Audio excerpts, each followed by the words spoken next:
پاک فوج عام انتخابات میں الیکشن کمیشن کو مطلوبہ اور ضروری تعاون فراہم کرے گی۔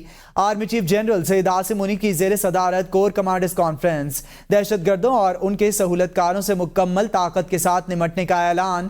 کور کمانڈرز کانفرنس میں فورسز اور شہریوں سمیت شہداء کی عظیم قربانیوں کو زبردست خراج تحسین پیش کیا گیا اور کہا گیا کہ شہداء نے ملک میں امن و استحکام کو یقینی بنانے کے لیے جانوں کی قربانیاں دیں۔ کانفرنس میں ڈیرہ اسماعیل خان حملے کے شہداء کے اصالِ ثواب کے لیے بھی فاتحہ خوانی کی گئی، جبکہ ملکی خود مختاری، علاقائی سالمیت کے دفاع کے لیے پاک فوج کے عزم کا اعادہ کیا گیا۔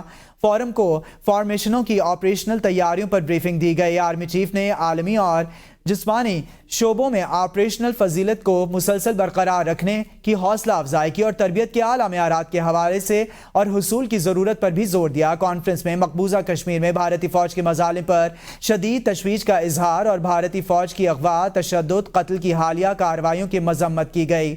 کانفرنس شرکاء نے کہا کہ بھارتی فوج کی یہ کارروائیاں انسانیت کے خلاف سنگین جرائم ہیں جو بہادر کشمیریوں کے جائز حق خود ارادیت کے جذبے کو پست نہیں کر سکتی۔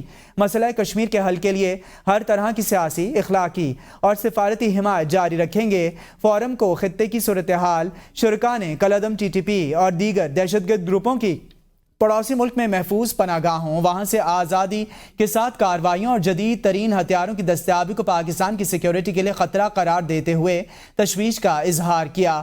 فورم نے فلسطینی عوام کے ساتھ مکمل یکجہتی کا اظہار کیا اور غزہ میں انسانی حقوق کی سنگین خلاف ورزیوں اور جنگی جرائم کی مذمت کرتے ہوئے غزہ میں فوری جنگ بندی اور جاری تنازع کے پرامن حل کے مطالبے کی حکومتی موقف کا اعادہ کیا۔ آپ کو اس حوالے سے اپڈیٹ کریں۔ پاکستان اپنے کشمیری بھائیوں کی سیاسی اور اخلاقی سفارتی حمایت جاری رکھے گا۔ کور کمانڈرز کانفرنس میں یہ کہا گیا ہے۔